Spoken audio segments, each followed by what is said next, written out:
जय हिंद दोस्तों। Current affairs with Rajput sir में आपका स्वागत है। आज है 8 मई 2026 और 8 मई 2026 के जो भी इंपॉर्टेंट करंट अफेयर्स के क्वेश्चन है वो हम इस वीडियो के माध्यम से डिस्कस करेंगे, है ना। सारे इंपॉर्टेंट करंट अफेयर्स के क्वेश्चन डिस्कस करेंगे इसमें।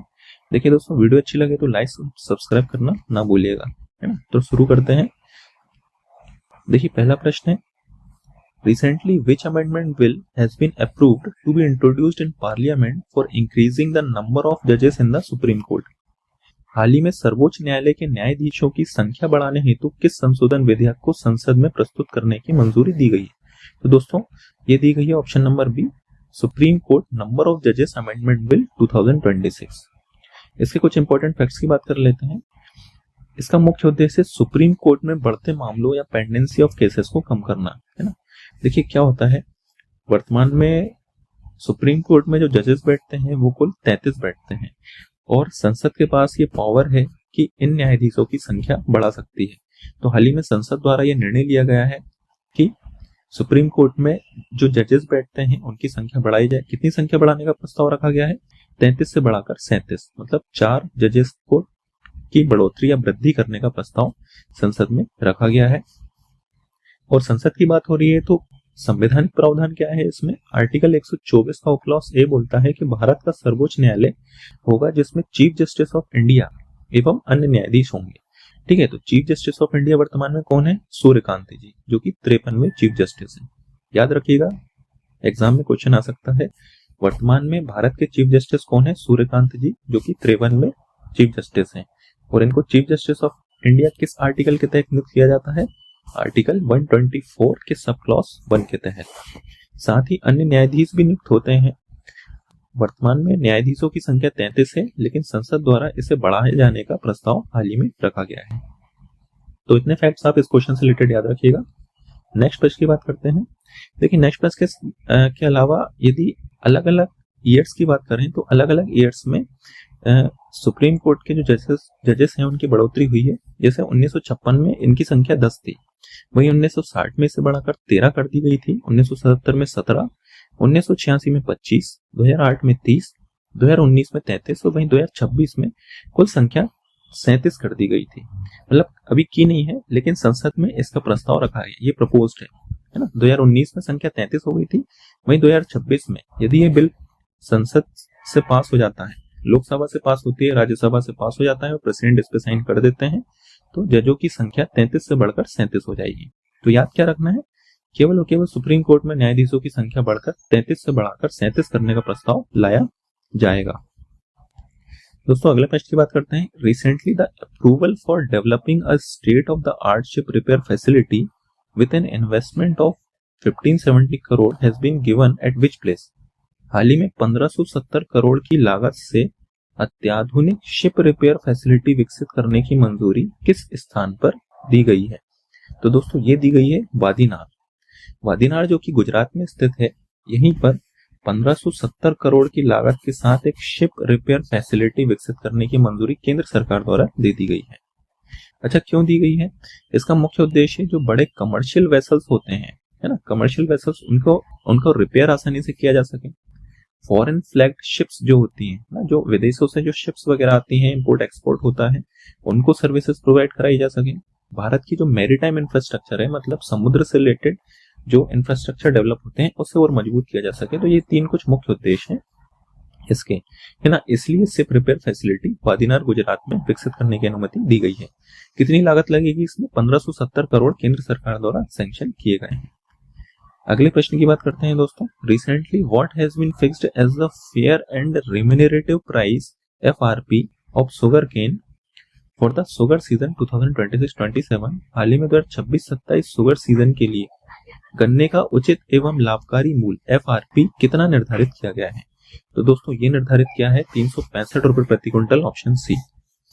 देखिए क्या होता है, जो शुगर केन या जो गन्ना के किसान होते हैं, अपना गन्ना वो ज्यादातर मंडियों में बेचते हैं और उनकी भी एक लोअर एक लिमिट होती है कि हाँ, फेयर एंड रिम्यूनरेटिव प्राइस की इससे नीचे शुगर केन नहीं बिकेंगे। तो वर्तमान में शुगर केन फार्मर्स के लिए अच्छी खबर है कि 365 रुपए प्रति क्विंटल सरकार द्वारा रेट फिक्स कर दिया गया है ना। और ये जो रेट होता है इसी को फेयर एंड रिम्यूनरेटरी प्राइस बोलते हैं। मतलब ये वह न्यूनतम मूल्य है जो सरकार गन्ना किसानों के लिए तय करती है। और कितना रेट फिक्स किया गया है दोस्तों? 365 रुपए प्रति क्विंटल फिक्स किया गया है। दोस्तों नेक्स्ट प्रश्न की बात करते हैं। Who inaugurated the conference title brain computer interface BCI expanding neural frontiers and it's strategic implications. Brain computer interface expanding neural frontiers and it's strategic implications सम्मेलन का उद्घाटन किसने किया है? तो दोस्तों ये किया है अनिल चौहान जी द्वारा। अनिल चौहान जी कौन है? जनरल अनिल चौहान है, चीफ ऑफ डिफेंस स्टाफ, है ना, इंडियन आर्मी में चीफ ऑफ डिफेंस स्टाफ की पोस्ट में है। और इन्होंने ही हाल ही में ब्रेन कंप्यूटर इंटरफेस कॉन्फ्रेंस का इनॉग्रेशन किया है। अच्छा, क्या है brain computer interface? Brain computer interface नाम से समझ में आ रहा है कि ब्रेन और कंप्यूटर मतलब मस्तिष्क और संगणक के बीच इंटरफेस या सामंजस्य स्थापित करना। मतलब जैसा जैसा ब्रेन बोले वैसा वैसा कंप्यूटर ऑटोमेटिकली ऑपरेट होते रहे बिना उसको हाथ पर लगाए। इस तरह की टेक्निक को डेवलपमेंट के लिए कॉन्फ्रेंस आयोजित की गई थी। मतलब मानव मस्तिष्क और बाहरी उपकरणों के बीच सीधा संचार कराती है ये टेक्नोलॉजी, है ना। उद्घाटन किया, जैसे हमने डिस्कस किया, जनरल अनिल चौहान जी, जो कि चीफ ऑफ डिफेंस स्टाफ है।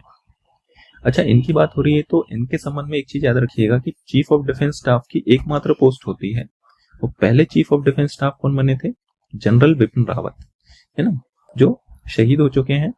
और सेकंड नंबर के जनरल जो चीफ ऑफ डिफेंस स्टाफ बने हैं वो बने हैं जनरल अनिल चौहान जी। ठीक है, तो याद रखिएगा। वही ये कॉन्फ्रेंस कहां पर आयोजित हुई थी ब्रेन कंप्यूटर इंटरफेस से रिलेटेड? न्यू दिल्ली में।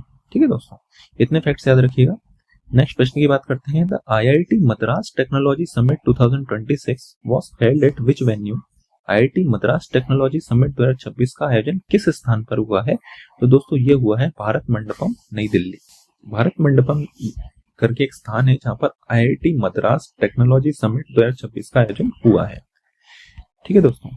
अच्छा, इस समिट का इनॉग्रेशन किसने किया था? तो IIT मद्रास टेक्नोलॉजी समिट का उद्घाटन किया था शिक्षा मंत्री श्री धर्मेंद्र प्रधान जी। ठीक है, इससे आपको क्या याद होना चाहिए कि केंद्र सरकार में एजुकेशन मिनिस्टर या शिक्षा मंत्री कौन है?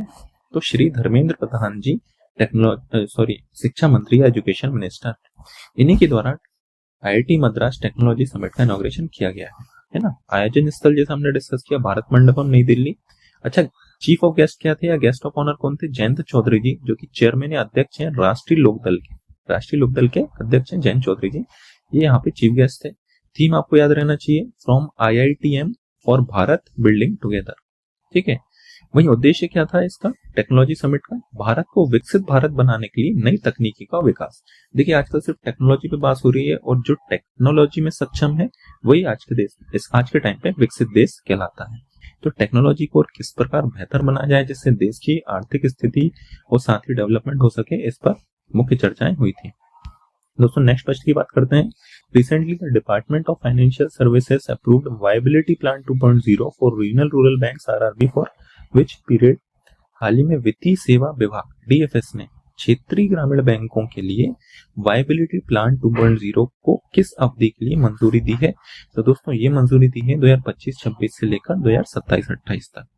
2 वर्षों तक का इसका कार्यकाल बढ़ा है वायबिलिटी प्लान 2.0 का।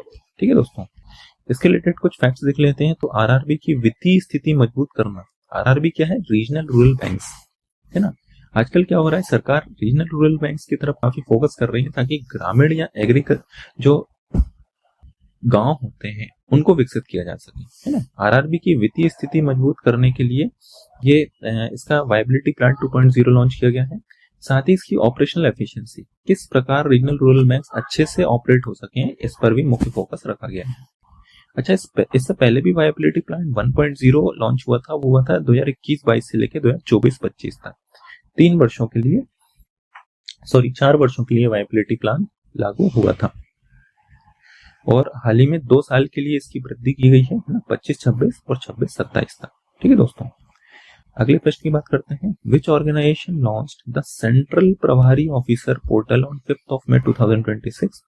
5 मई 2026 को सेंट्रल प्रभारी ऑफिसर CPO पोर्टल किस संगठन द्वारा लॉन्च किया गया है? तो ये लॉन्च किया गया दोस्तों नीति आयोग द्वारा। नीति आयोग द्वारा सेंट्रल प्रभारी ऑफिस पोर्टल लॉन्च किया है। अच्छा, क्या है सेंट्रल प्रभारी ऑफिस पोर्टल? ये है, इसका मुख्य उद्देश्य रियल टाइम गवर्नेंस, मतलब इस पोर्टल के माध्यम से रियल टाइम गवर्नेंस को मजबूत करना।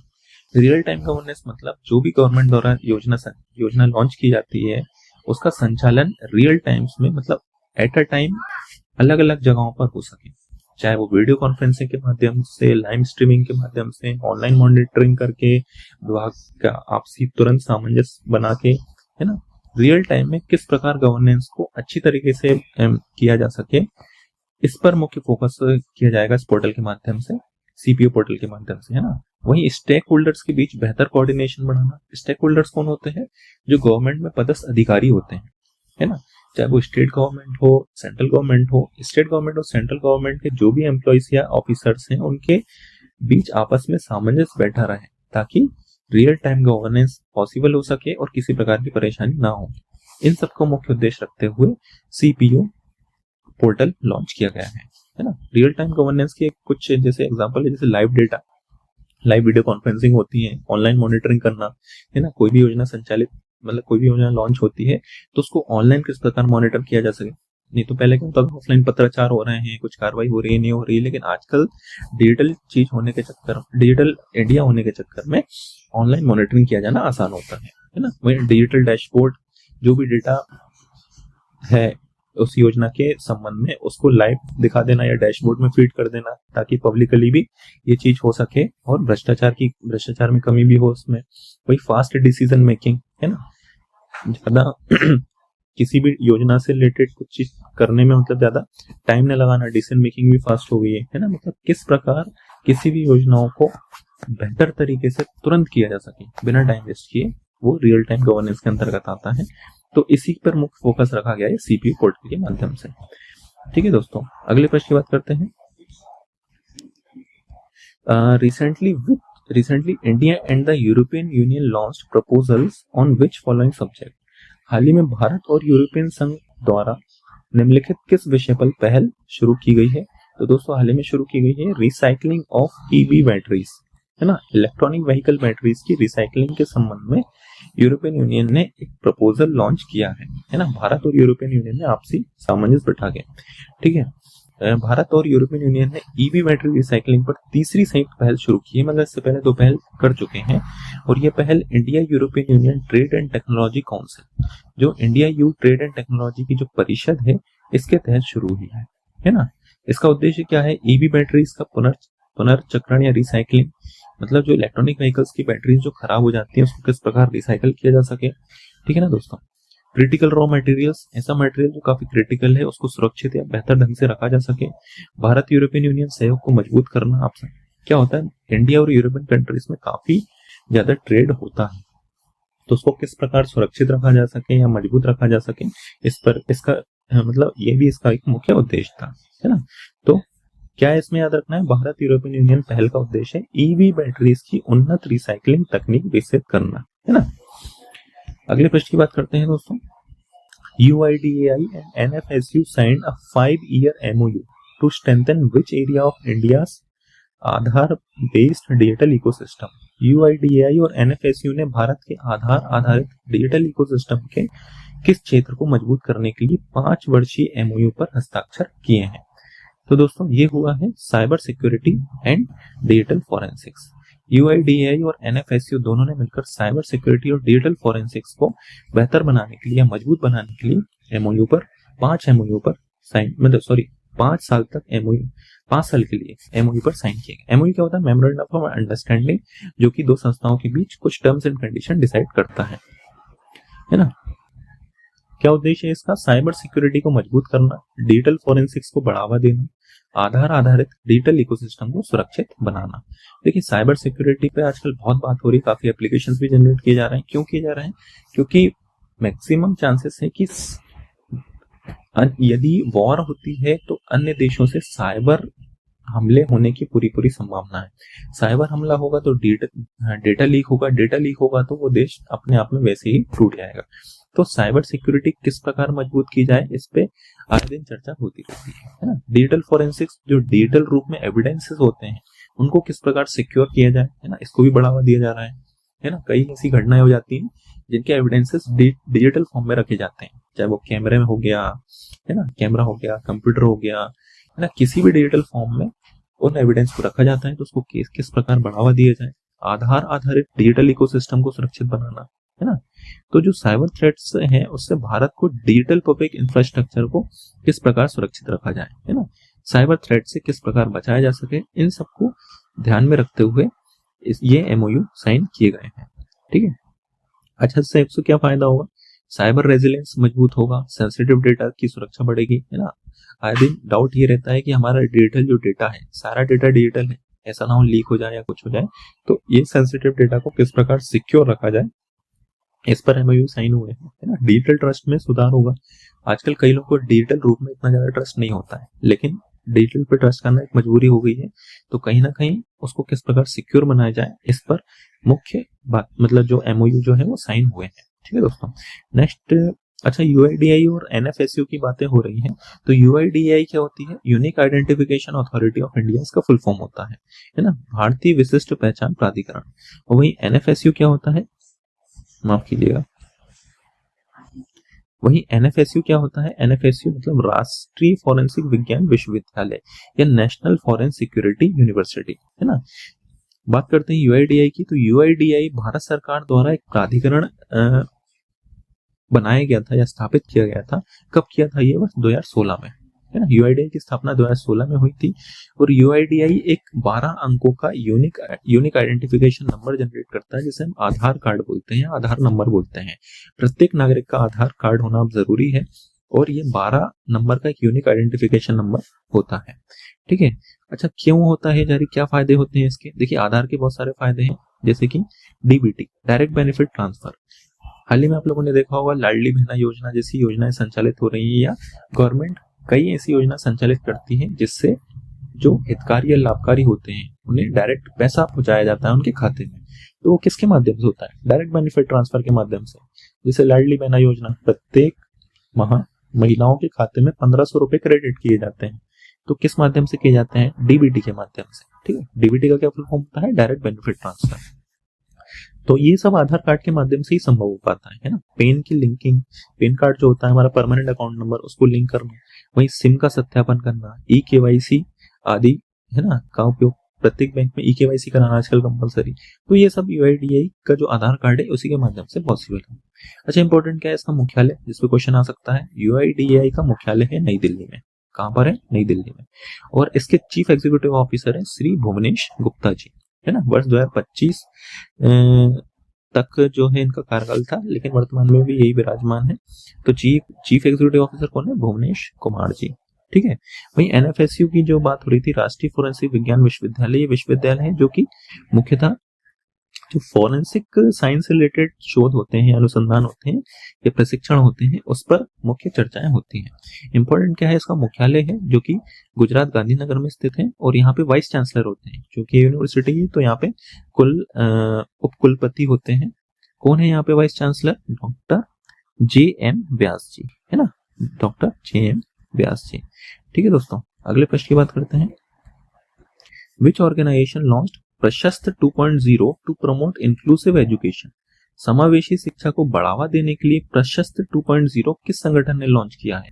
तो दोस्तों ये लॉन्च किया है एनसीईआरटी, है ना। एनसीईआरटी आपने नाम सुना होगा, जिसका फुल फॉर्म होता है national council of education research and training. ठीक है। एनसीईआरटी जो national council of educational research and training है, इसका मुख्य उद्देश्य क्या है?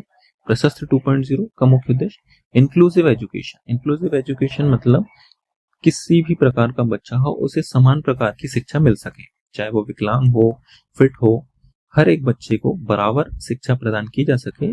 इस मुख्य उद्देश्य के साथ प्रशस्त 2.0 लॉन्च किया है। अच्छा, है क्या ये प्रशस्त 2.0? प्रशस्त 2.0 एक टूल है ना, डिजिटल स्क्रीनिंग टूल है, और इस टूल के माध्यम से बच्चों की या किसी भी इंसान की दिव्यांगता की पहचान कर सकते हैं।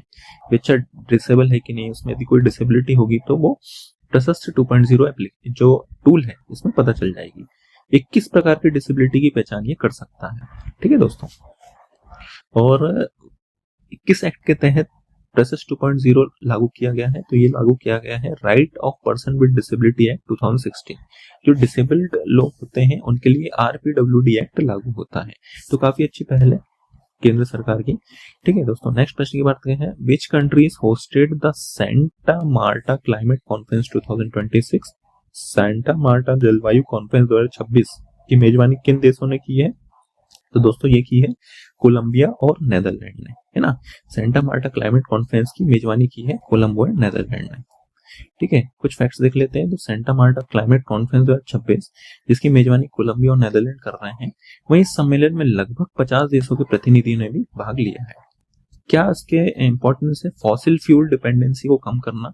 जो फॉसिल फ्यूल्स होते हैं अलग अलग प्रकार के, चाहे जैसे वो सीएनजी हो गई ना, गैस हो गई, कोल हो गए, ये सब फॉसिल फ्यूल के अंतर्गत आते हैं। तो इसकी डिपेंडेंसी किसी के ऊपर ना रहे, है ना, आत्मनिर्भरता ज्यादा रहे, इस पर मुख्य फोकस किया गया है ना। क्लाइमेट चेंज के खिलाफ कार्रवाई तेज करना, अचानक से क्लाइमेट चेंजेस ना हो, इस प्रकार, है ना, उस पे किस तरीके से काम किया जा सकता है, इस पे बात हुई है। तो ये कुछ मुख्य उद्देश्य थे सेंटा मार्टा क्लाइमेट कॉन्फ्रेंस के। इंपॉर्टेंट सिर्फ ये है कि कहाँ पे ये, किन दो देशों के बीच ये मतलब इसकी मेजबानी किन दो देशों ने की है? तो ये की है कोलंबिया और नेदरलैंड ने। अच्छा, सेंटा मार्टा क्या है? ये कोलंबिया का ही एक शहर है जिसका नाम है सेंटा मार्टा, और यहीं पे ये क्लाइमेट का कॉन्फ्रेंस जो है ऑर्गेनाइज हुई है। अच्छा, नेक्स्ट क्वेश्चन ये इंपॉर्टेंट है। Who has been appointed as a non executive chairman of Vodafone India Limited? Vodafone Idea का नॉन एग्जीक्यूटिव चेयरमैन किसे नियुक्त किया गया है? तो दोस्तों ये नियुक्त किया गया है कुमार मंगलम बिरला। कुमार मंगलम बिरला, ये जो पिक्चर में दिख रहे हैं यही है कुमार मंगलम बिरला जी, और इन्हीं को नॉन एग्जीक्यूटिव चेयरमैन नियुक्त किया है वोडाफोन आइडिया कंपनी का। ठीक है दोस्तों। तो दोस्तों ये थी आज की करंट अफेयर। वहीं इससे प्रश्न का उत्तर सभी कमेंट सेक्शन में दीजिएगा। When is world asthma day 2026 observe? Asthma दिवस 2026 कब मनाया जाता है ना। इस क्वेश्चन का उत्तर कमेंट सेक्शन में आप दीजिएगा। नहीं पता है तो लास्ट वीडियो में हमने इसके बारे में डिस्कस किया था। ठीक है दोस्तों, तो थैंक यू सो मच मेरा वीडियो देखने के लिए। वीडियो अच्छी लगी है तो like, subscribe, comment and share करना ना भूलें। Thank you.